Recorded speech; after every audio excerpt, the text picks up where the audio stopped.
Bonjour à toutes et à tous.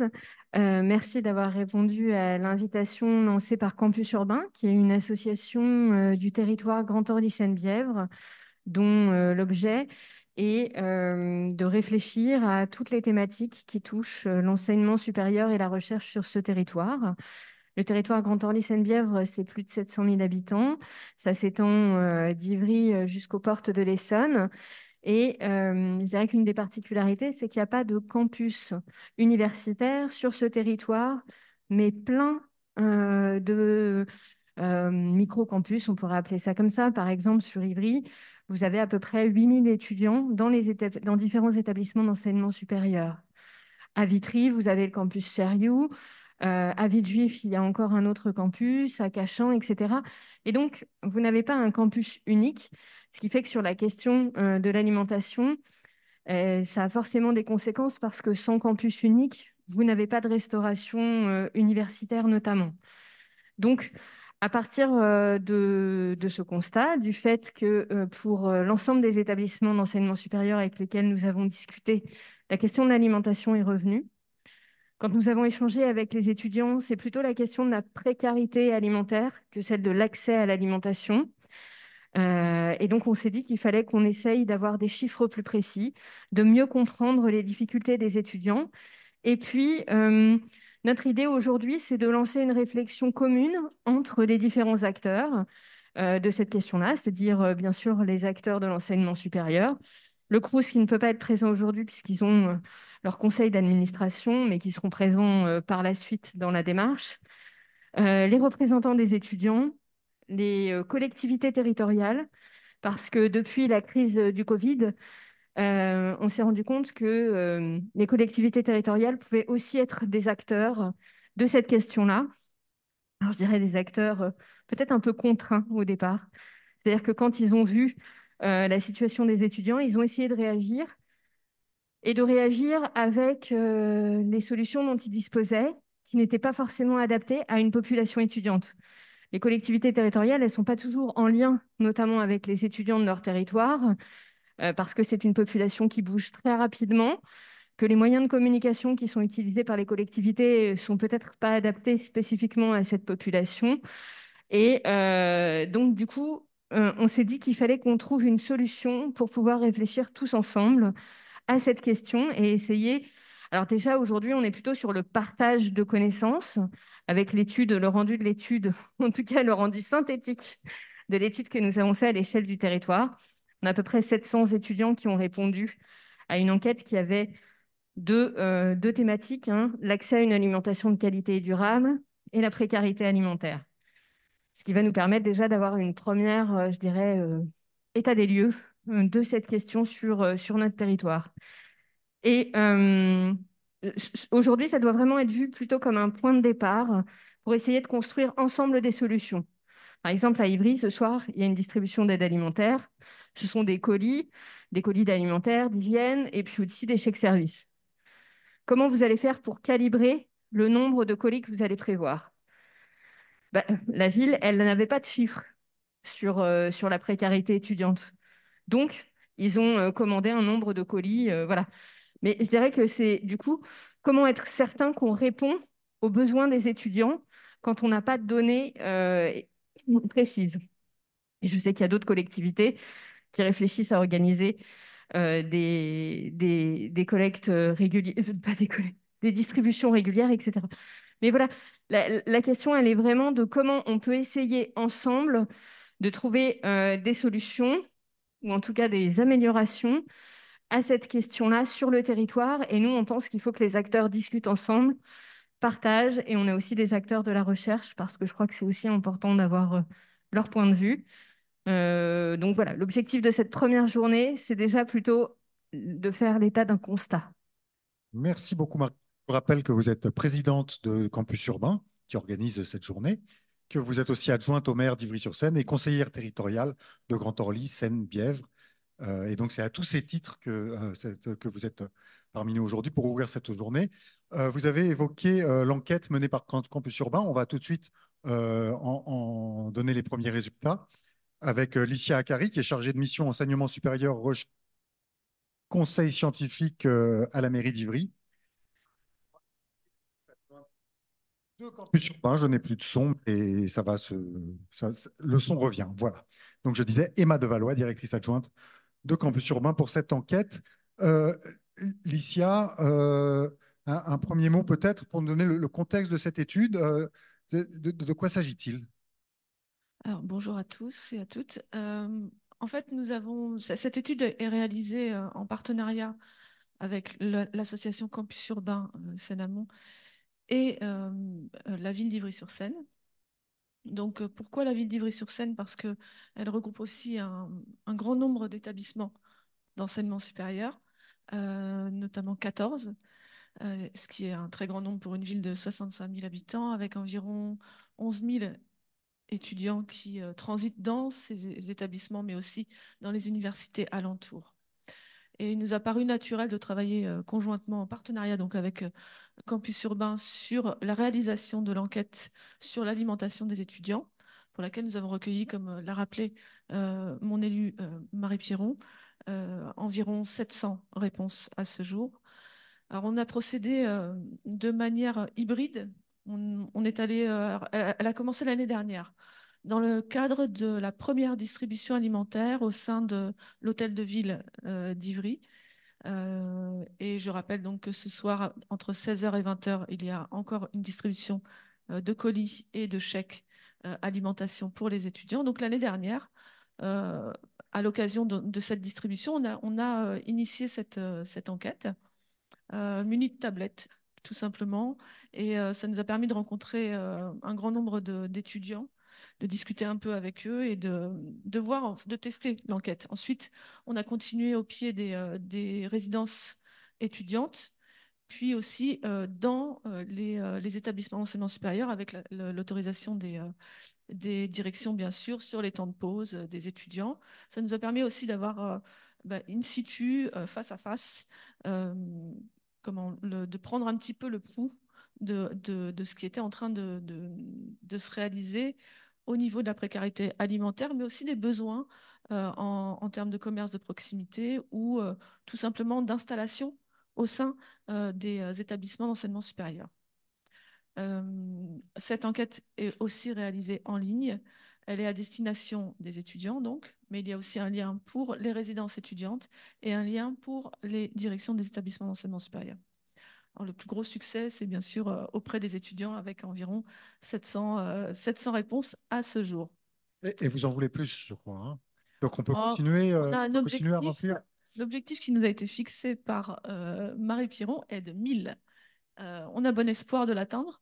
Emma, peut-être que tu veux détailler maintenant l'enquête sur le PowerPoint. Bonjour à tous, donc Emma Devallois, directrice adjointe de Campus Urbain. Alors, les premiers résultats de cette enquête, donc à ce jour, quelques premiers graphiques. Donc, la première question. Juste une chose, Emma, c'est les résultats que vous nous présentez là, c'est une exclusivité. C'est une Ils sont exclusivité. pas tout à fait consolidés encore, puisque Non. on veut plus de répondants. Et je crois qu'il y a une doctorante qui va ensuite travailler pour affiner l'analyse des résultats. C'est ça. Alors ça, j'y viendrai à la fin des perspectives de ce qui y aura après de ces premiers résultats qui ne sont pas encore analysés. C'est un état des lieux. Ce ne sont que des hypothèses que je vais émettre. Donc, allez-y, voilà. On ira petit à petit. Donc, en premier, donc l'étudiant type, c'est un étudiant en master ou en licence qui habite dans un appartement, des personnes qui ont le plus répondu à ce questionnaire. Donc, on peut constater qu'environ 3/4 ont accès à un espace de restauration avec une cafétéria ou des distributeurs et des micro-ondes. C'est tout. Donc, la cafétéria, je le rappelle, c'est que quelques sandwichs. Les distributeurs, ça va être beaucoup de boissons gazeuses et très sucrées. Et il y a quand même 20% qui n'ont accès à rien du tout, même pas un espace avec des micro-ondes ou aucune offre de restauration. Et seulement 10% ont accès à un restaurant étudiant. Donc, de ce fait, naturellement, les habitudes de consommation se tournent vers les plats cuisinés maison. Et le deuxième, les commerces à proximité ou en grande surface, car ils n'ont pas quoi se restaurer au sein de leur établissement ou des restaurations faites pour eux de qualité et peu chères. Concrètement, ça veut dire qu'ils se préparent un petit Tupperware la veille et ils viennent avec pour le réchauffer au micro-ondes, c'est ça? Voilà, c'est ça. Ça veut dire que la plupart des offres que proposent, enfin, dans lesquelles ils ont accès et que proposent l'établissement d'enseignement supérieur, ce sont des espaces avec des tables et deux, trois micro-ondes pour l'entièreté des étudiants donc au sein de l'école. Donc tout naturellement, ce sera les plats cuisinés maison qui vont être leur première consommation. Ensuite,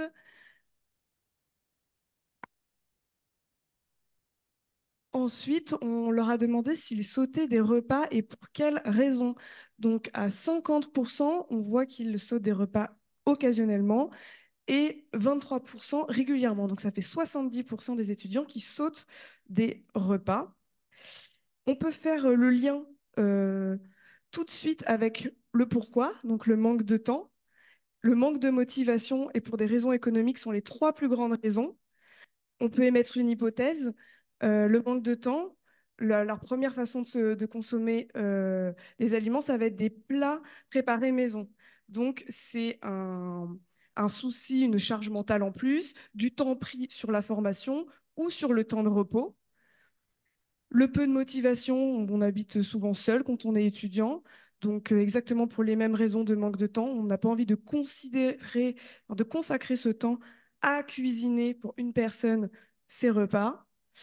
Et pour des raisons économiques, c'est justement notre sujet aujourd'hui qui sera détaillé par les experts juste après. Juste quand on dit sauter des repas, ça veut dire sauter un repas complet. Si je prends juste un yaourt et une biscotte, je saute un repas ou je fais un repas? Alors justement, on n'a pas encore fait d'études qualitatives. Donc là, c'est une étude quantitative. Suite à cette étude quantitative, on aura plus de détails de qu'est-ce qu'ils sous-entendent par sauter un repas. Est-ce que ça veut dire sauter un repas complet ou est-ce que ça veut dire grignoter? On ne sait pas encore. Et il y a aussi un aspect très intéressant, c'est pas faim, manque de faim. Mais c'est très subjectif. Qu'est-ce que veut dire pas faim? Est-ce que ça veut dire je n'ai pas faim parce que je ne préfère pas consacrer ce temps-là à faire à manger ou parce que le gain économique, temps, prix vaut le coup de manger ou pas ou vraiment manque d'appétit. Donc ça aussi, c'est quelque chose qu'on veut savoir dans cette étude qualitative. Qu'est-ce qu'ils sous-entendent par faim? Et ensuite, on leur a demandé s'ils connaissaient les dispositifs d'aide alimentaire. Donc, pour 40%, ils n'ont aucune connaissance des dispositifs d'aide alimentaire. Le Crous reste le plus connu de tous, avec 35% des étudiants qui ont répondu qu'ils le connaissent. Puis, il y a ensuite les villes et ses associations, et les associations étudiantes, comme il en existe tant, qui sont peu connus et dont on va en connaître et on va en parler cet après-midi, notamment avec la FAGE et Copains, qui propose des solutions pour les étudiants en précarité.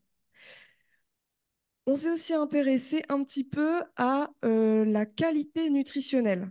Donc, au-delà de la quantité, comment ils se nourrissent, comment ils estiment, en tout cas, qu'ils se nourrissent bien ou pas bien. 4 et 3, super. 1, médiocre. À 50%, ils estiment que leur qualité nutritionnelle est bonne, plutôt bonne. Mais pareil, c'est très subjectif. Qu'est-ce que est bon?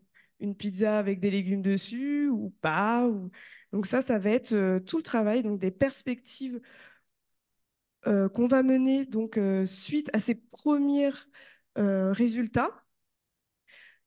Avec Campus Urbain, nous allons travailler avec une doctorante en sociologie de Sorbonne Université à partir du début d'année 2024, qui va pouvoir donc étoffer ce questionnaire. Notre but est d'atteindre 1000 réponses, on est actuellement à 700, et de faire aussi des entretiens plus qualitatifs, donc avec des focus group ou en particulier, pour avoir une vraie analyse. Ces résultats seront rendus lors des entretiens du campus, donc le deuxième volet sur l'alimentation étudiante, en mars 2024. Et on peut constater un réel intérêt des étudiants eux-mêmes sur ce sujet, car on a eu plus de 700 réponses et plus de 240 et quelques ont laissé leurs coordonnées pour être rappelés à ce sujet-là et être tenus au courant des avancées de nos travaux. Et donc ces travaux, c'est pas simplement pour acquérir de la connaissance, c'est aussi pour travailler avec les différents acteurs. Marie a évoqué le Crous, mais je crois qu'il y a aussi des actions avec la Chambre de commerce et d'industrie, avec différentes associations. Vous voulez nous en dire un mot? Peut-être vous, Licia? Je veux juste, avant, excuser le Crous, avec qui nous travaillons beaucoup, qui tenait aussi à être là. Aujourd'hui, malheureusement, ils ont leur conseil d'administration qui est tombé pile le même jour. Donc, nous les excusons.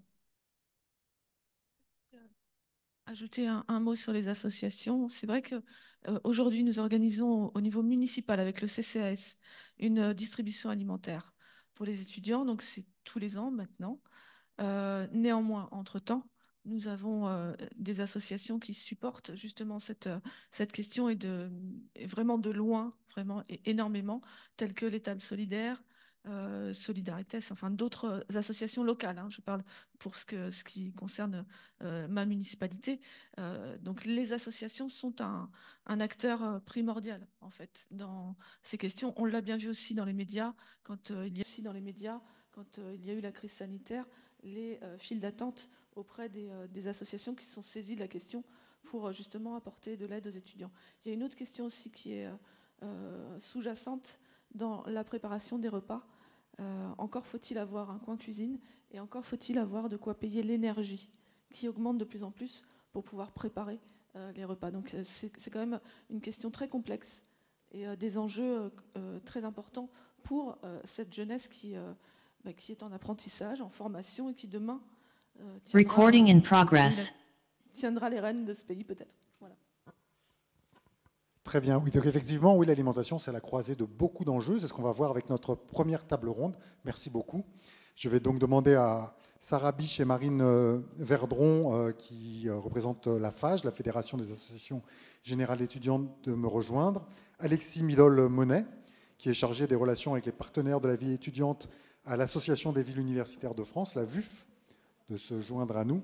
Et à Héloïse Ferber, qui est doctorante en sociologie et dont les travaux portent sur l'alimentation. Donc cette première table ronde, elle va nous servir, au-delà de l'enquête qui nous a été présentée par Campus Urbain, à adresser un peu un état des lieux de l'alimentation. Sarah, Marine, vous allez faire une présentation à deux voix, je crois, donc je vous donnerai le micro. Juste en quelques mots, est-ce que vous pouvez commencer par nous présenter la FAGE et le contexte du baromètre que vous allez nous présenter, dont les résultats sont finalement assez similaires à ceux de Campus Urbain? Alors bonjour, donc je m'appelle Sarah, je suis vice-présidente chargée des affaires sociales à la FAGE. Donc très rapidement, la FAGE, c'est la Fédération des associations générales étudiantes, c'est la première organisation étudiante de France. On est une fédération qui regroupe des associations étudiantes sur des territoires et des associations spécifiques dans des filières. Donc on a à peu près 2000 associations un peu partout sur le territoire. Et on a deux missions principales. La première, c'est de défendre les intérêts et les droits des étudiants dans les institutions, dans les conseils des universités, au sein des CROUS, au sein des collectivités territoriales, des ministères, etc. Et une deuxième action, qui est une action d'innovation sociale, et donc de mettre en place des projets directement sur le terrain qui répondent à des besoins qu'on considère ne pas être comblés par les politiques sociales en place, dont les agorae, nos épiceries sociales, qui sont un peu le projet phare. Et dans les agorae, il en sera question dans notre deuxième table ronde, qui sera une table ronde sur les solutions. J'ai oublié de vous présenter un peu la règle du jeu. Donc on a ces deux tables rondes, une première pour l'état des lieux, une deuxième à la suite qui sera plutôt sur les solutions apportées. Et à l'issue de chacune de ces tables rondes, évidemment, la parole sera à vous dans la salle ou à vous qui nous suivez sur Zoom pour poser toutes les questions que vous souhaitez. On a un format interactif. On a d'abord différentes présentations et ensuite la parole est au public. Excusez-moi de vous avoir interrompu, Sarah. Pas de souci. Et donc pour enchaîner sur la présentation du baromètre, ce baromètre de la précarité, déjà pourquoi on l'a fait? C'est la première édition cette année, donc qui est sortie en septembre dernier. C'était une volonté d'aller chercher justement auprès des bénéficiaires de l'aide alimentaire, donc de nos fameuses épiceries sociales, un peu le profil type de ces étudiants qui venaient à l'aide alimentaire, de mesurer plus précisément l'utilité sociale de notre propre projet et aussi de mesurer l'impact des politiques publiques qui étaient mises en place, puisqu'on sait qu'on a eu une recrudescence d'actions sur la question de la précarité étudiante depuis la crise. Et donc le but, c'était de mettre tout ça en relation, notamment aussi avec notre constat sur la précarité, puisque depuis un peu plus de 20 ans, on sort tous les ans un indicateur du coût de la rentrée qui avait pour la première fois dépassé les 3 000 €, donc était une somme très alarmante. Donc le but, c'était de lier globalement toutes ces informations et d'aller chercher vraiment le vécu de ces étudiants-là. Oui. Vous parliez de ce baromètre qui est né d'un premier chiffre saisissant, qui est celui du coût de la rentrée. Je vois là 3 024,49 €. Ça, c'est ce qu'il faut dépenser pour aller en fac. L'indicateur du coût de la rentrée, c'est une enquête qui est faite sur le premier mois de la rentrée universitaire, donc en septembre, avec 2 types de frais, des frais dits de vie courante, donc le logement, l'électricité, toutes les charges, les dépôts de garantie, etc., pour un étudiant qui rentre dans l'enseignement supérieur, et donc qui doit acheter pour la première fois aussi tout le matériel et les frais complémentaires qui lui sont imposés, et des frais de scolarité, donc avec les frais d'inscription et tout ce que ça implique. Et donc là, on arrive, notamment avec l'inflation sur les produits alimentaires, on y reviendra plus tard, à ce chiffre saisissant de plus de 3 000 €. Et donc, c'est aussi ça qui nous a guidés vers le fait d'aller précisément voir les étudiants de l'aide alimentaire de nos propres épiceries pour se dire, mais ces étudiants-là, c'est quoi leur profil type? Et est-ce que c'est ceux qui sont majoritairement touchés par tout ça? Et globalement, quel type d'étudiants on a en face de nous? Et donc, ce baromètre, c'est la première édition. Le but, donc c'est ça un peu tout le contexte. Le but était de mesurer l'utilité sociale de ce projet-là. Et globalement, c'est des résultats qui sont dans la même lignée, dans les mêmes axes que ça a pu être montré juste avant sur l'enquête, avec une première partie plus sur les impacts de l'inflation. Bonjour à toutes et à tous. Et du coup, on a pu constater ce premier chiffre alarmant. Et le deuxième, c'est que 86,8% des bénéficiaires du coup des épiceries sociales et solidaires Agorae ont été impactés négativement par la crise de l'inflation.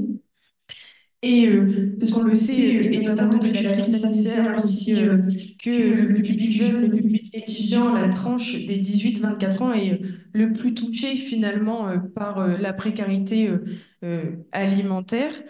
Et on peut du coup aussi constater que 78,6% d'entre elles et eux ont dû réduire leur achat alimentaire et de première nécessité. Et ça rejoint aussi du coup l'indicateur du coût de la rentrée, où on a pu du coup voir dans cet indicateur que les frais alimentaires avaient augmenté de 15,34%. Globalement, ces chiffres sur l'alimentation, ils sont intéressants parce que, je veux bien qu'on passe à la slide d'après si possible. Globalement, il nous montre un constat, c'est que cette inflation et notamment l'augmentation sur l'alimentation, c'est très relié aussi à l'augmentation de d'autres frais qui incombent aux étudiants, notamment la question du logement, la crise du logement en général, mais aussi du logement étudiant, puisque le loyer, notamment, qui a énormément augmenté aussi, ça devient une dépense contrainte, une dépense qui ne peut pas être adaptée au vu du contexte. C'est le cas pour l'énergie, c'est le cas pour le logement, c'est le cas pour la mobilité, pour aller jusqu'à un établissement d'enseignement supérieur. Et donc, l'alimentation, ça devient la première variable d'adaptation budgétaire. Et donc, ces étudiants-là, on se rend compte qu'ils ont malheureusement une obligation déjà d'être dans des systèmes d'aide alimentaire, souvent de les cumuler. On a un chiffre, on a 70% environ des bénéficiaires qui cumulent à la fois les distributions alimentaires et le principe d'épicerie, donc qui est un peu différent et qui ont un peu cette complémentarité des aides pour essayer de s'en sortir. Et malgré tout ça, cette précarité, elle est si forte qu'il y a quand même une grande proportion qui saute des repas. Donc on en a un peu plus de 62% qui sautent en moyenne au moins un repas par semaine. Alors, les raisons, elles sont diversifiées. Sur ce premier chiffre, on est à peu près à la moitié qui les sautent uniquement pour des raisons financières. L'autre moitié, mais ça rejoint ce qu'il disait juste avant sur les résultats de l'enquête, c'est notamment aussi par manque de sites de restauration, notamment à tarification sociale, accessibles directement sur leur lieu d'études. Donc ça marche sur pas mal de campus, ça marche aussi pour les étudiants en stage, puisqu'il y a aussi beaucoup de mouvements quand on est dans un cycle d'études. Les étudiants hospitaliers sont très touchés aussi par le fait de ne pas avoir de tarification sociale dans leur lieu d'études. Et par contre, on a quand même une grande proportion, donc un peu plus, presque 36%, qui sautent en moyenne 4 ou plus repas par semaine. Et là, on est vraiment dans une énorme majorité, pour 90% d'entre eux, pour une raison purement financière. Donc, ce poids vraiment de l'alimentation, c'est ce qui pèse sur le budget des étudiants et notamment en relation avec le fait que le logement représente entre 50 et 70% de leur budget et que donc le reste, c'est de l'adaptation. Et du coup, quand on voit tous les facteurs, se loger, se nourrir, payer ses factures, en fait, pour faire face à ça, les étudiants et étudiantes n'ont plus d'autre choix que du coup d'être contraints de travailler. Et c'est là où du coup on voit que 42% des bénéficiaires des Agorae exercent du coup une activité rémunérée en parallèle de leurs études. Et dans cette écrasante majorité, on voit que du coup, les étudiants et étudiantes, donc 95% des étudiants et étudiantes se voient forcés finalement à travailler pour subvenir à leurs besoins. Et donc, c'est typiquement, ce salariat, c'est typiquement un facteur qui amène du coup à mettre en péril aussi la réussite académique. Est-ce que vous expliquez ça? C'est quoi ce salariat subi? C'est quoi forcer à travailler? Parce qu'on est tous forcés de travailler. C'est dans le sens où, une fois qu'on a notre loyer à payer, on a nos courses à payer, on a nos factures, l'étudiant et étudiante en fonction, et on y reviendra après au niveau des bénéficiaires justement et des aides sociales. Les étudiants et étudiantes maintenant, les aides sociales ne sont plus adaptées à leurs besoins et ne sont plus adaptées au prix qu'ils sont obligés de payer finalement sur une mensualité. Et donc, bah, ils sont contraints d'aller travailler, d'aller trouver un job étudiant pour travailler 10-15 heures et avoir un complément budgétaire pour boucler les fins de mois. Et sur cette question du salariat, ce qui est vraiment intéressant à mettre en relation, c'est qu'on le sait, et on a des études sur le sujet, qu'au-dessus de entre 12 et 14 heures de salariat par semaine, on met en péril sa réussite académique, et que là, on a une réelle rupture d'égalité des chances entre des étudiants qui n'ont pas le choix pour survivre et avoir accès à l'enseignement supérieur, et aussi donc à l'émancipation, parce que c'est bien plus que de la formation d'être aussi dans l'enseignement supérieur, et ceux qui peuvent se permettre, et heureusement, de ne pas avoir besoin de ce salarié à côté, et qui donc n'ont pas les mêmes chances non plus derrière, puisque qui dit plus de taux d'échec dit potentiellement allongement du parcours, rattrapage, redoublement, potentiellement pas les choix de stage, de spécialité qu'on a envie d'avoir, et donc là on a une vraie rupture d'égalité sur des critères purement financiers. Et globalement, ça nous a amené à nous poser la question, mais ces étudiants-là, est-ce qu'ils ont accès à des aides sociales? Concrètement, est-ce qu'ils sont aidés dans cette situation? On a ce chiffre un peu phare de 74,2% d'étudiants qui sont non bénéficiaires des bourses sur critères sociaux, qui est énorme. Alors, il faut prendre en considération qu'on a aussi beaucoup d'étudiants internationaux dans cette enquête, environ la moitié, et donc que ces étudiants-là, quand ils sont extracommunautaires, donc hors de l'Union européenne, ils doivent attendre 2 ans de résidence sur le territoire pour avoir accès aux aides sociales. Donc forcément, c'est aussi un biais à prendre en compte, mais ça veut dire que ces étudiants, ils sont abandonnés un peu de ce système d'aide. Ils ne sont pas boursiers, notamment parce que le système de bourse a eu une petite réforme paramétrique là au début de l'année, mais globalement, si on prend la situation depuis 10 ans et donc depuis 2013, avait des plafonds d'accès en termes de ressources qui n'avaient pas augmenté, alors que le SMIC avait lui augmenté de quasiment 14%. Et donc ces étudiants, les revenus de leur foyer avaient augmenté, mais pas le niveau de vie, puisque c'était en fonction de l'inflation. Et donc, ils étaient sortis des barèmes des bourses. Et donc, des dizaines de milliers d'étudiants se faisaient évincer au fur et à mesure, tout simplement parce qu'il n'y avait pas de revalorisation. Donc, on estime, nous, qu'on a 200, 300 000 étudiants qui font partie un peu de cette zone de fragilité qui devrait avoir accès aux aides, mais qui ne l'a pas, et qui est donc ce public spécifique des épiceries. Et à côté de ça, on a aussi d'autres aides qui sont proposées, les aides ponctuelles du Crous notamment, des établissements. Et là, on voit que pareil, on en a un peu moins de 7% qui y accèdent. Souvent, il y a une grande méconnaissance de ces aides-là. Il y a une grande méconnaissance aussi des systèmes d'aide sociale et d'accompagnement social.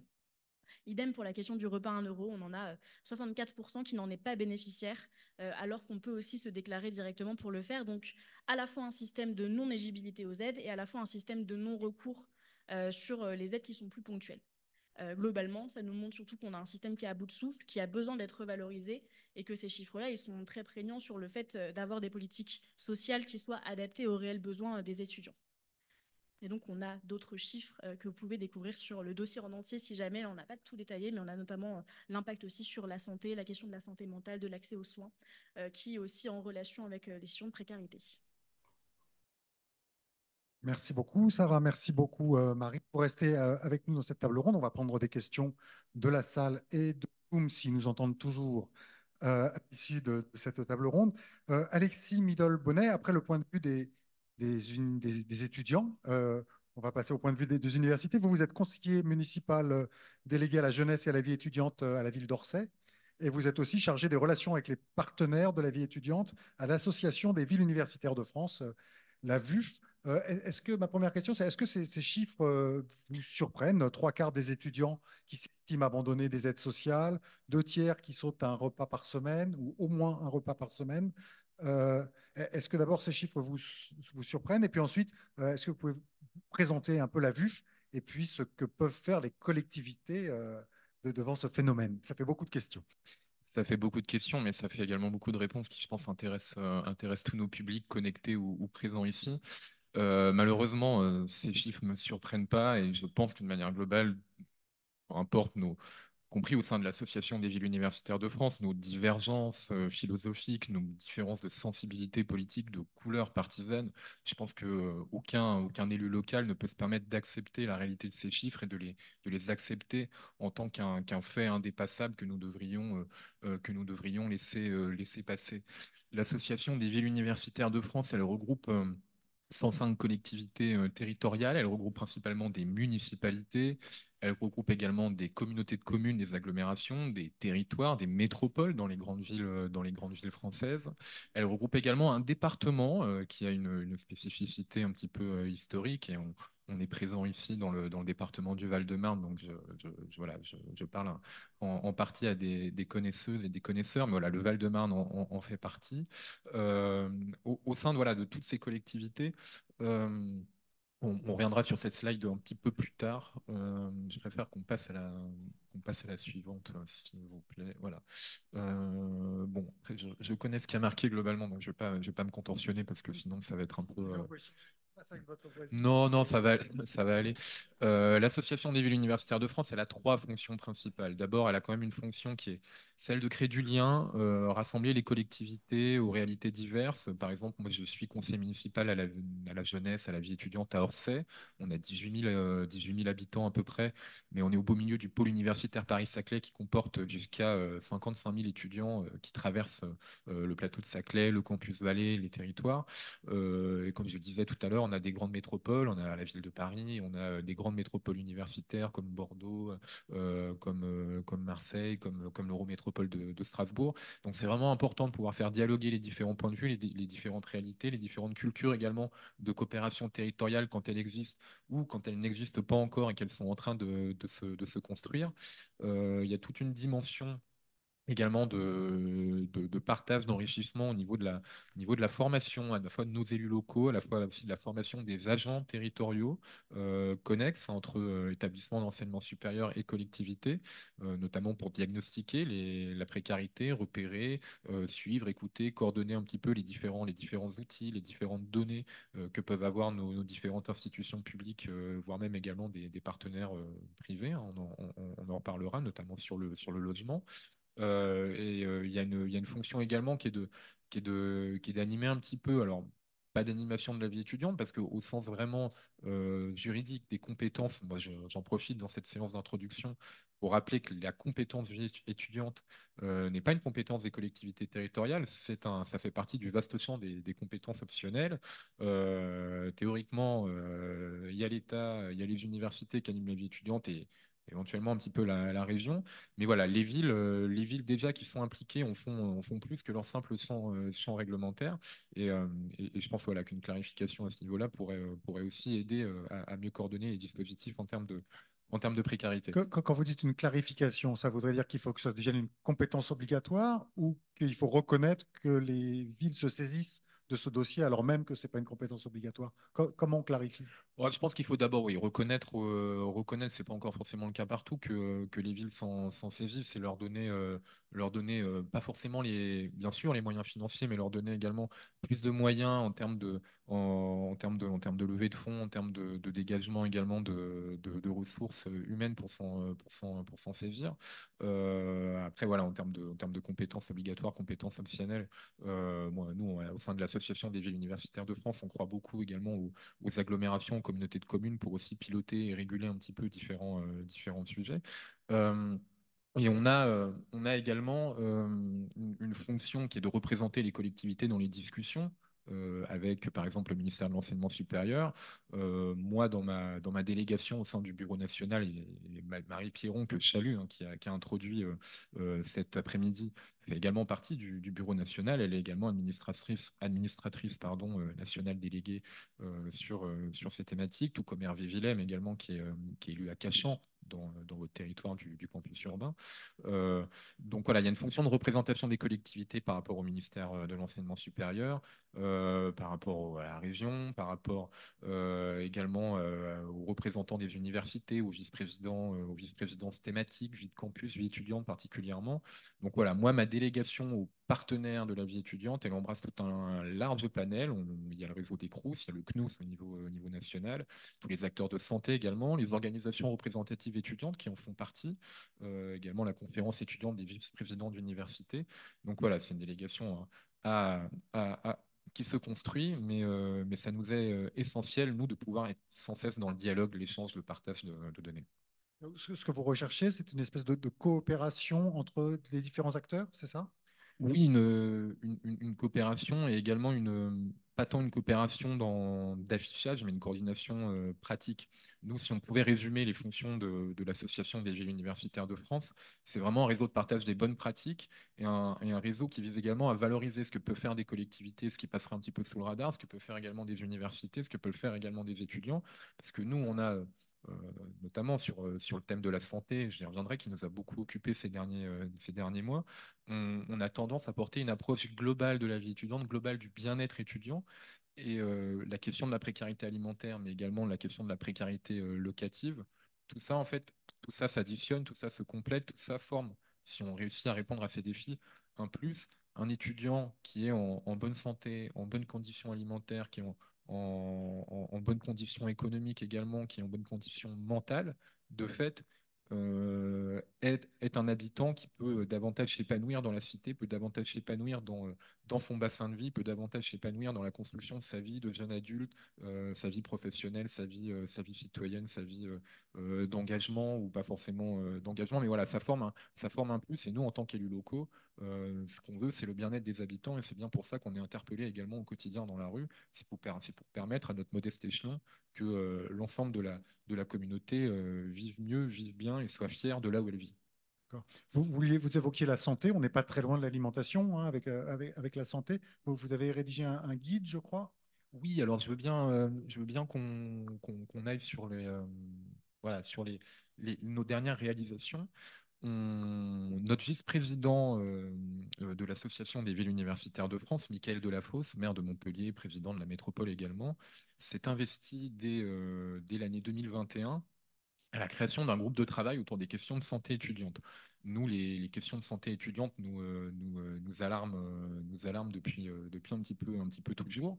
Moi, ne serait-ce qu'au au niveau d'Orsay, au niveau de Paris-Saclay, le service de santé étudiante de l'université a fait une enquête alors, sur un panel qui est à peu près voisin de celui que vous avez fait ici à Campus Urbain. Je trouve que c'est très intéressant. Pareil, à peu près 700 étudiants. Et on a 57% des étudiants qui ont déjà renoncé au moins une fois à recourir aux soins pour des raisons, soit pour des raisons financières, soit pour des raisons également de manque de ressources, de manque de médecins. On a 11 329 déserts médicaux en France sur les 36 000 communes qu'on entend souvent. On a à peu près 33% des étudiants, alors là je parle au niveau du grand pôle Paris-Saclay, qui reconnaissent avoir eu au moins une fois dans leur parcours des pensées, des hésitations dépressives, 22% même à la limite du suicidaire, et ça doit nous alarmer. On peut pas rester les bras croisés par rapport à ces données. Donc, au fil des groupes thématiques, au fil également de nos rencontres nationales, chaque année on tient nos rencontres nationales annuelles qui ont eu lieu à Montpellier en 2022, on a pris la décision d'entreprendre un guide pour toutes nos collectivités adhérentes, mais pas seulement. Nous, notre philosophie, c'est pas non plus de nous restreindre qu'à nos adhérents, c'est vraiment de diffuser le plus largement possible. Voilà, un guide d'aide à la construction des politiques publiques de santé étudiante. Ce guide est finalisé désormais. En Île-de-France, notamment, les collectivités au niveau Paris-Saclay, mais d'Evry-Courcouronnes également, et dans le Val-de-Marne y ont participé. Et il sera rendu public au mois de janvier. Et il a été vraiment élaboré avec la Caisse nationale d'assurance maladie, avec également les associations de prévention spécialisées, avec les associations d'écoute psychologique également, la cellule Nightline et bien d'autres partenaires. Donc voilà, ça c'est notre dernière réalisation. Je pourrais revenir sur d'autres qui sont présentes à l'écran, notamment la question des schémas directeurs de vie étudiante. il est incontournable pour nous que les collectivités s'y associent de plus en plus, à la fois qu'elles y soient associées par les établissements universitaires qui ne le feraient pas encore, mais qu'elles prennent la démarche également de le faire. On a pu développer voilà, de nombreux axes dans les concertations avec le ministère sur le sujet, et on a également signé une convention cadre de partenariat avec le CNUS, dans l'enquête que vous présentez à la FAGE, mais également dans l'enquête du campus urbain. Il y a un vrai sujet alimentation, il y a un vrai sujet restauration, et collectivité, CROUS, établissements universitaires, on a, euh, on a un petit peu des brèches sur le fait que ces compétences vie étudiante soient optionnelles à ouvrir, à entrouvrir, pour rechercher plus d'agréments de restaurants universitaires dans les sites délocalisés, pour aller également davantage mettre en réseau les régies locales, les circuits courts, les centrales d'achat des collectivités avec celles des CROUS quand il y en a ou quand elles cherchent à se développer, et également faire entrer la vie de l'étudiant dans les centres communaux d'action sociale. Aujourd'hui, il y a trop peu de centres communaux d'action sociale qui prennent en compte cette donnée de l'étudiant. Parfois, on se retrouve avec des données un peu concurrentes sans mauvaise volonté. Pour moi, pour la VUF, il est incontournable que les vice-présidents étudiants puissent venir siéger dans les centres communaux d'action sociale, qu'il y ait ce partage d'informations, et ça ne fera, à mon avis, qu'améliorer la connaissance des dispositifs, à la fois pour les jeunes, les étudiants, mais également tous les habitants qui, c'est un petit peu aussi la même chose dans nos dispositifs qu'on propose en tant que collectivité.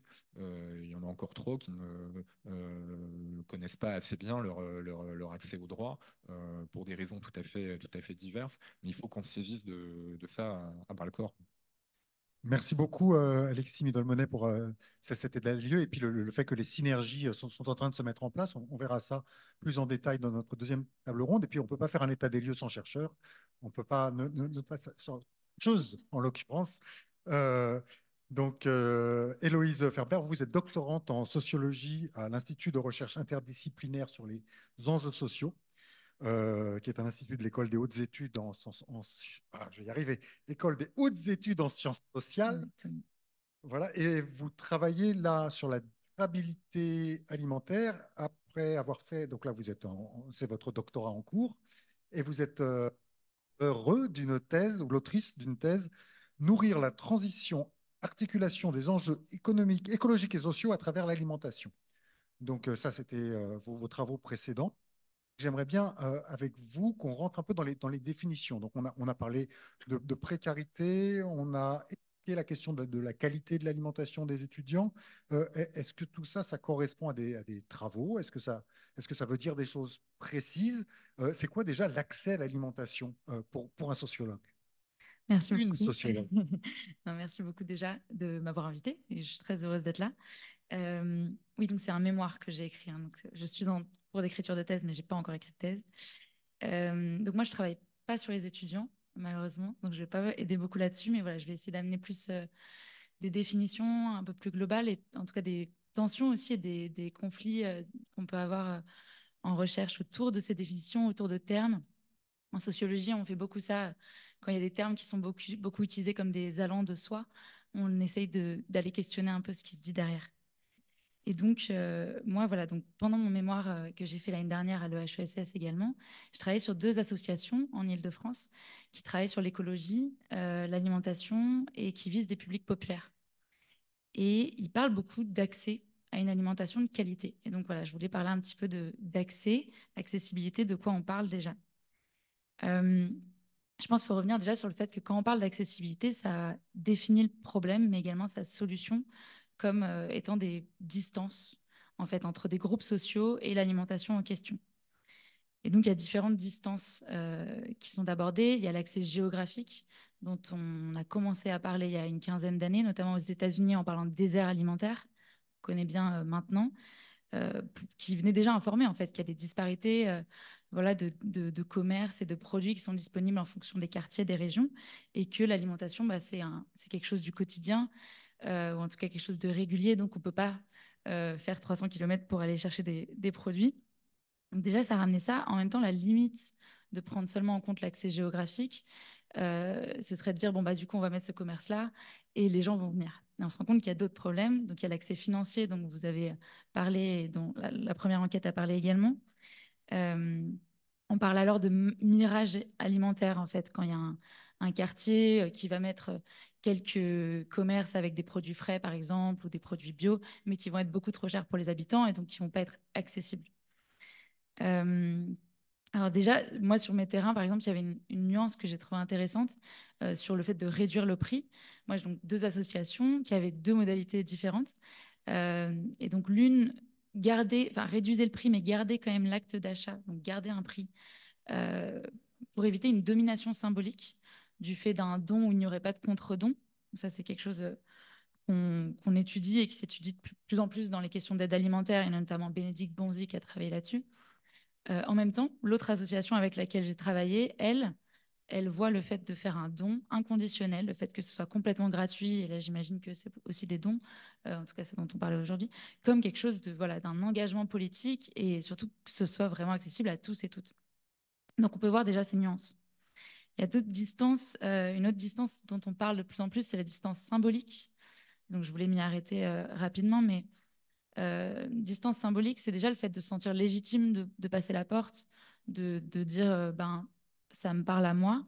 Donc ça peut être de se sentir légitime, par exemple, de se dire avec la précarité, parfois on se rend compte que les gens surestiment leurs capacités, parfois se disent que non mais moi ça va, les autres c'est pire.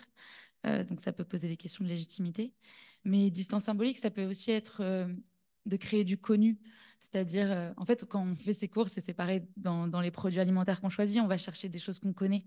Et donc, ça peut être de jouer aussi dans l'ambiance du lieu, la décoration, de comment on crée du connu pour les habitants, habitantes, pour les étudiants, étudiantes.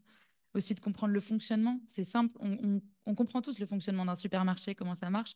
Par contre, quand c'est, par exemple, des épiceries participatives où il faut donner de son temps, ou peut-être aussi dans des dons alimentaires pour étudiants, est-ce que je comprends comment ça fonctionne et donc est-ce que je me sens à l'aise d'y aller? Voilà. Et puis également dans les produits, est-ce que les produits qui sont donnés sont les produits que je recherche? Est-ce que c'est des produits que je connais? Est-ce que c'est des produits que je sais utiliser? Donc tout ça, ça appartient à la distance symbolique et à l'accessibilité symbolique. Et enfin, une dernière accessibilité que moi j'ai vue sur mes terrains, c'est l'accès à l'information, dont on parle également de plus en plus. Moi, je voyais une nuance entre informer et sensibiliser, que j'avais pas forcément capté avant. En fait, informer, c'est juste donner accès à des faits et dire justement il y a une distance dans l'accès à l'information.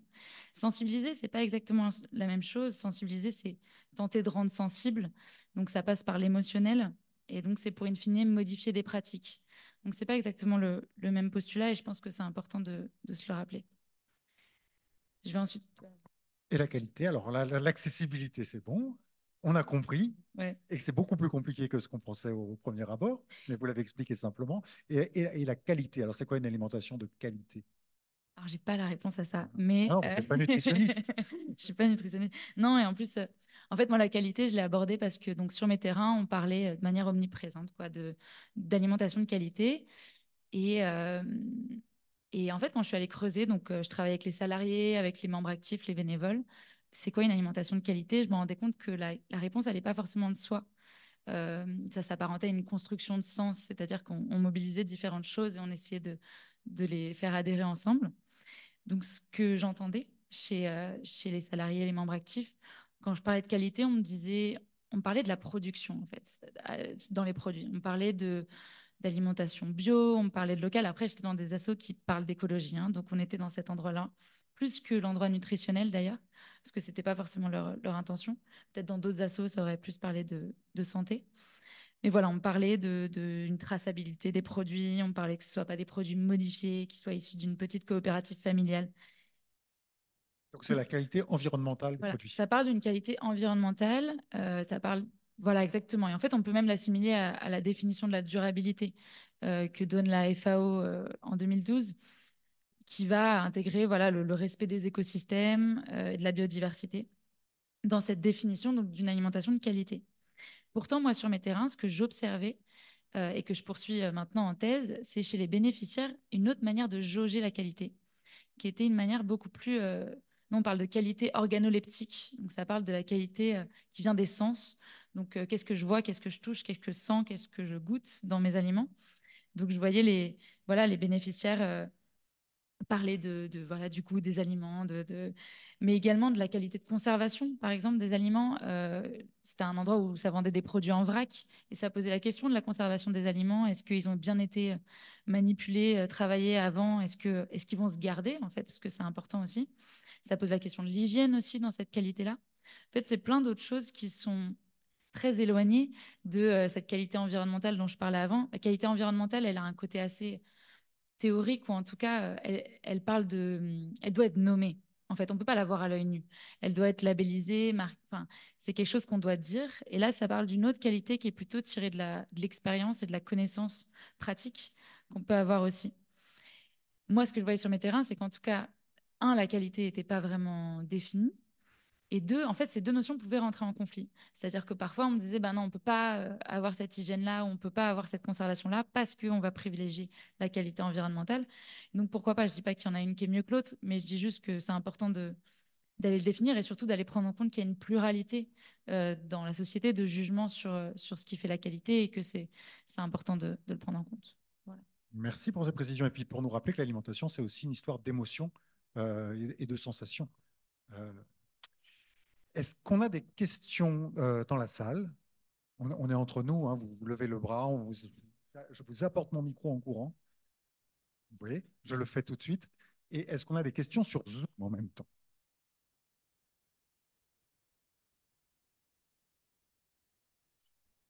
Pardon. Merci pour toutes ces précisions. Je trouve ça assez effrayant de voir cette précarité finalement qui touche une grande partie de notre population étudiante, puisque si on se réfère aux 80% d'une tranche d'âge au bac, je ne sais pas trop quel est le pourcentage d'étudiants par la suite, mais ça représente quand même une grosse partie de la population.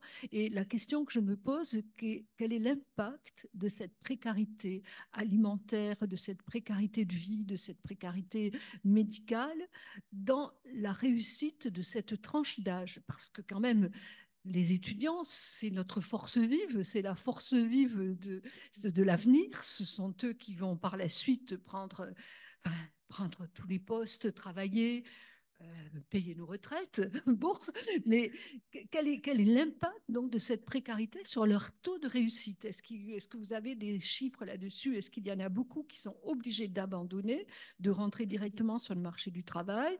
Est-ce qu'ils prennent du retard par la force, puisqu'ils sont obligés effectivement de travailler à côté?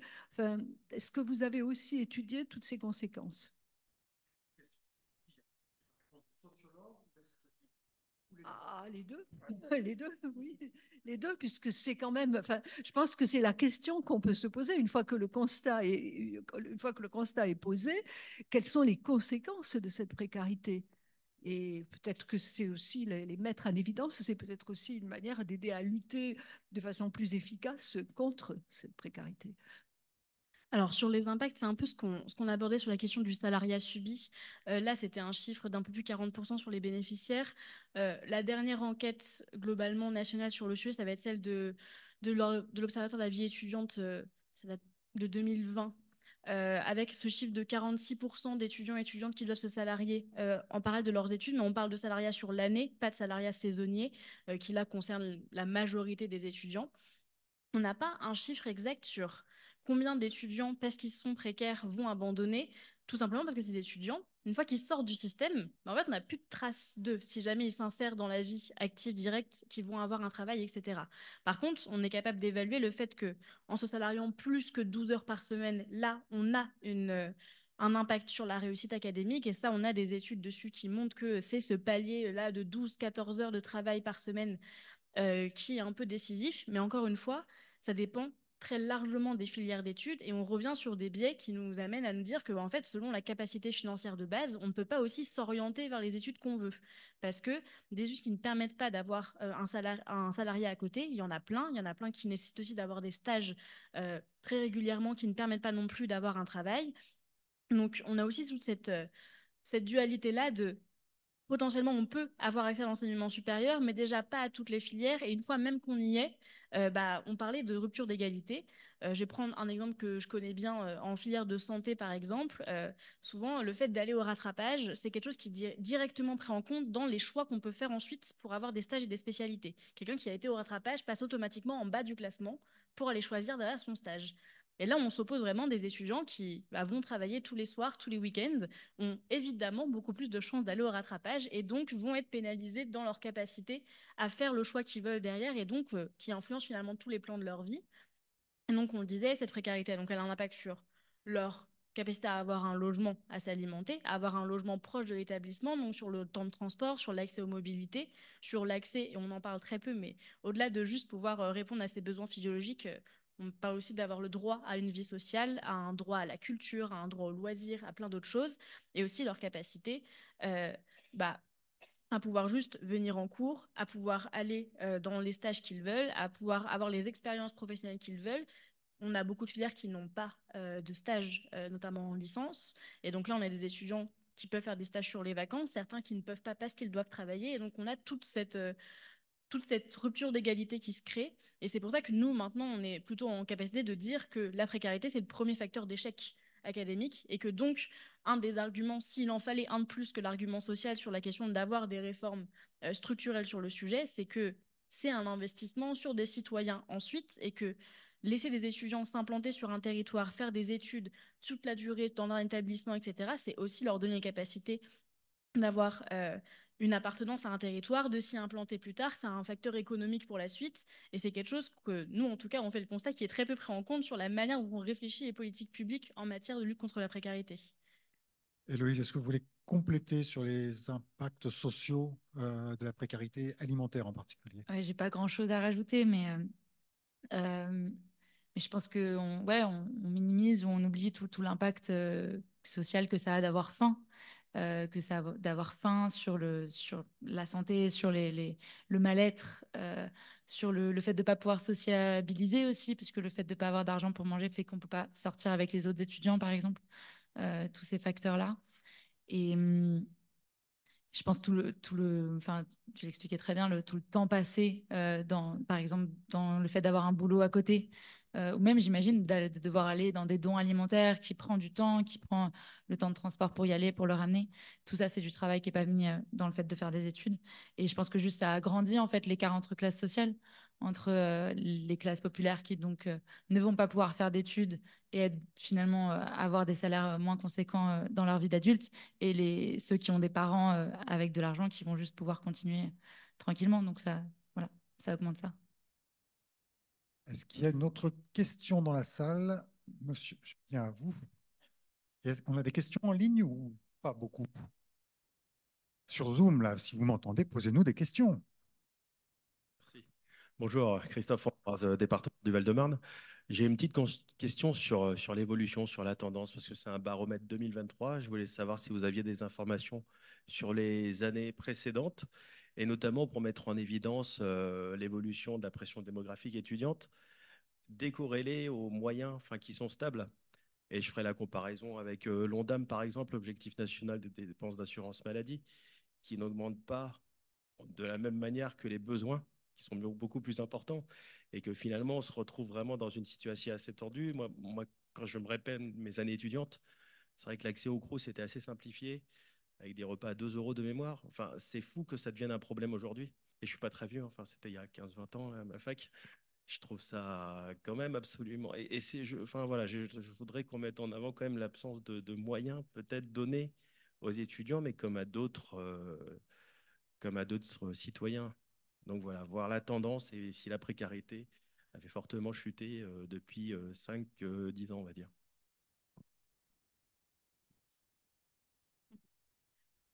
Alors, le baromètre, c'est la première édition, donc on n'aura pas sur les mêmes questions de comparatif. Par contre, l'indicateur du coup de la rentrée dont on parlait au départ, lui, a augmenté sans aucune exception depuis la première fois qu'on l'a fait il y a 21 ans.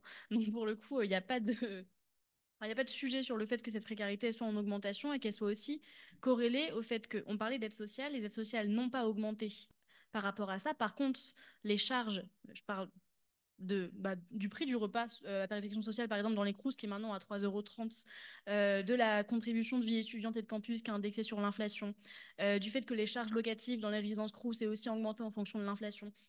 Ça, c'est des choses qui sont venues peser sur le budget. Et par contre, le constat, il est général, il n'est pas que sur la précarité, il est sur le sous-financement de l'enseignement supérieur en général, sur le sous-financement des établissements, le sous-financement du Crous. On vote depuis des années des budgets déficitaires dans les universités, mais aussi dans les Crous, sur toutes ces thématiques-là. Et ce sous-financement, il amène aussi à déporter des sommes d'argent d'un sujet à un autre pour aller pallier ce qui est le plus important. Et au final, ça retombe toujours sur les étudiants. Au Crous, c'est souvent la question d'aller prendre de l'argent sur des budgets immobiliers pour aller les mettre sur de la restauration parce que c'est un poste qui est en tension, parce qu'il faut financer des repas, etc. Et à côté de ça, le parc immobilier ne se renouvelle pas et on a la crise qu'on a actuellement. Globalement, tout est très corrélé et c'est un sous-financement qui est général et qui n'est pas que sur la thématique de la précarité et de la vie étudiante. Merci beaucoup, Sarah. Marie, vous aviez une question. Je crois que la première chose avant d'avoir une question, c'est déjà de vous remercier et de remercier en particulier les représentantes de la FAGE parce que de vous remercier pour votre engagement. Au-delà de ce que vous dites aujourd'hui, on sent que vous avez un engagement profond pour la question étudiante. Et ça, je trouve que c'est important aussi pour la représentante d'une collectivité que je suis, mais tout simplement pour une citoyenne, de se dire qu'il y a des étudiants qui sont engagés, des étudiants qui sont engagés pour améliorer la situation. Donc ça, c'était la première chose. La deuxième chose, c'est que vous avez noté que dans la précarité étudiante, il y a des groupes qui peuvent être, je dirais, plus touchés par la précarité. Vous avez situé notamment les étudiants extra-communautaires. Sur Ivry, on s'est rendu compte aussi que les étudiants ultramarins étaient particulièrement touchés. Et je ne sais pas si vous avez observé du coup la même chose et s'il y a d'autres groupes en particulier pour lesquels vous vous êtes rendu compte que la précarité est peut-être plus importante. Ouais, globalement, sur les publics spécifiques, on a effectivement les étudiants extracommunautaires, les étudiants en Île-de-France aussi quand même sur la question du logement par rapport, même s'il y a d'autres villes qui sont très tendues sur le logement, il y a quand même un focus sur l'Île-de-France. Les étudiants ultramarins, le prix de toute façon de la vie courante en Outre-mer est énorme par rapport à ce qu'on peut constater en métropole. Et pareil, les aides n'ont pas forcément de spécificité sur le sujet. Enfin, on a 4 points de charge en plus sur les bourses quand on est ultramarin, mais ça reste plutôt dérisoire sur ce qu'il peut y avoir comme terme de réalité. Et il y a quand même 2 autres publics qu'on peut identifier, c'est les primo-arrivants dans l'enseignement supérieur, pour tous les frais que ça amène d'être en première année d'études et aussi tout ce que ça amène très basiquement d'apprentissage, de gestion de budget, de tout ce qui peut aller avec, et la question des étudiants qui sont des cohabitants, donc qui ont un logement en dehors de leur foyer, qui est quand même un peu différente de la situation des étudiants qui sont cohabitants, qui même s'ils ont besoin d'avoir une aide sociale qui leur permette d'avoir une activité propre et décorrélée des volontés de leur foyer familial, ont quand même moins de charges, mais ont d'autres problématiques, souvent de mobilité, notamment en Île-de-France, sur la question de la proximité des établissements. Mais voilà, les publics des cohabitants et primo-arrivants, Île-de-France, ultramarins, qui sont quand même globalement très touchés. Et après, on a des publics spécifiques, mais pour le coup, là, sur toutes les thématiques, que sont les étudiants en situation de handicap, les jeunes aidants, globalement aussi, qui peuvent avoir des problématiques très spécifiques, globalement mal pris en charge parce que le système reste plutôt global et peu axé sur les spécificités de ces étudiants-là. Donc les vulnérabilités s'accumulent et augmentent les précarités. Est-ce qu'on a d'autres questions dans la salle? On n'en a pas sur Zoom, hein, on a vérifié. On n'a pas sur Internet. Je vais vous proposer, alors si vous n'avez pas d'autres questions, de faire une petite pause. Ah oui, Héloïse, bien sûr. Vous pouvez poser des questions. On peut se poser des questions les uns les autres. Non, mais je m'interroge juste sur l'indicateur de sauter un repas qui revient dans les deux enquêtes que vous avez citées. Ça m'interroge. J'ai l'impression que ça, pour vous, ça vient indiquer une précarité de sauter un repas, ce que j'entends la plupart du temps, évidemment. En même temps, déjà, ça part de c'est quoi le nombre de repas de base? Est-ce qu'on est tous d'accord sur le nombre de repas de base? Est-ce que le petit déjeuner est un repas? Est-ce que sauter le petit déjeuner, c'est grave ou pas? Je pense que j'entends derrière ce que vous dites, c'est que c'est sauter un repas de manière subie, un repas qu'on aurait aimé manger et qu'on n'a pas pu manger. juste, voilà, je pense que après, j'ai vraiment beaucoup aimé vos enquêtes. Elles sont vraiment super intéressantes et ça donne vraiment envie de continuer en qualitatif et d'aller voir ce qui se joue derrière. Et je pense que là, juste le qualitatif nous donnera des infos sur quels sont les repas sautés et pour quelles raisons, de manière un peu plus claire. Mais ouais, je me suis juste questionnée là-dessus. Je sais pas si vous avez des choses à dire. Du coup, ça rejoint un peu la réponse sur l'enquête de Campus Urbain où on n'a pas vraiment clairement défini ce qu'était du coup sauter un repas, mais nous, on prend en compte les déjeuners et les dîners dans notre enquête. Et du coup, ça amène, pour nous, certes, le petit déjeuner est un repas, mais on ne l'a pas considéré dans l'enquête, si tu veux comprendre. Notamment pour le petit déjeuner, on savait que sur la population étudiante, ça serait peut-être un peu moins précis si jamais on l'incluait sur le fait que ça n'allait pas forcément être pour des raisons financières dans la majorité du temps, et plus pour des raisons de temps ou autres raisons. Et après, sur ceux qui sautent, donc déjeuner ou dîner, on avait quand même spécifié. Donc là, on a montré pour raisons financières, mais on a quand même d'autres chiffres. On en a 37%, environ un peu plus de 36% qui le font par manque de temps. Donc là, on est plus sur une question de rythme universitaire, entre deux cours, de mobilité entre deux campus, entre le matin et l'après-midi, et de juste restauration universitaire saturée. Et d'options de restauration à proximité. Donc là, sur les zones blanches, un peu de soit restauration conventionnée à tarification sociale, soit de commerce de proximité à prix abordable, qui représente un peu plus de 11%. Donc on a quand même ces trois grandes raisons, financières, zone blanche et commerce de proximité, qui coexistent et manquent de temps, qui permettent un petit peu de spécifier. Par contre, c'est vrai que nous, on n'a pas précisé non plus dans l'enquête sur la question de sauter un repas. Est-ce que c'est le sauter, ne rien manger du tout? Est-ce que ça veut dire quand même avoir une collation ou quelque chose? Donc ça, c'est un peu un biais, par contre, qui reste existant. Merci beaucoup. On a une question sur Zoom. Je vais vous la lire. Tac, tac, tac. L'impact de la diminution, voire de la disparition de nombreuses actions et aides qui avaient vu le jour pendant la période Covid. Euh, la précarité étudiante ne recule pas, mais l'intérêt pour ce sujet et les propositions d'aide ne suivent pas post-Covid. Donc on a l'impression qu'il s'est passé quelque chose de très fort et qu'ensuite la mayonnaise n'a pas prise ou le gâteau s'est écroulé pour rester dans l'alimentaire. Et comment faire pour relancer l'intérêt des politiques, établissements, acteurs sociaux et médicaux, associations et entreprises locales sur ce sujet? Voilà la question qui nous vient du web. Mais ça, je pense on va voir ça cet après-midi. Alexis va nous donner des éléments de réponse. Mais on va voir cet après-midi quelles sont les solutions. Oui, un petit mot. Je fais écho d'abord la question remarque sur les moyens, un message qu'on a souvent en retour au sein des collectivités, dans nos instances de la VUF, mais également sur le terrain, dans les communes, dans nos agglomérations de proximité. On, on passe notre temps en permanence à valoriser, à encourager, à accompagner l'associatif, les bénévoles, mais tout ne peut pas passer non plus par le bénévolat. On a parfois des bénévoles formidables dans nos communes, des bénévoles formidables, y compris dans les universités, dans les écoles, dans les IUT.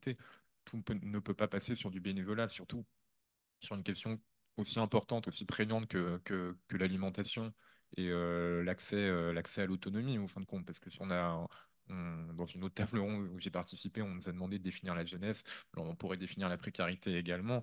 On peut dire que la précarité, c'est aussi tout ce qui contrevient au droit à l'autonomie, à l'accès à l'indépendance et à l'accès à la construction libre et éclairée du parcours y compris matériel, du jeune adulte.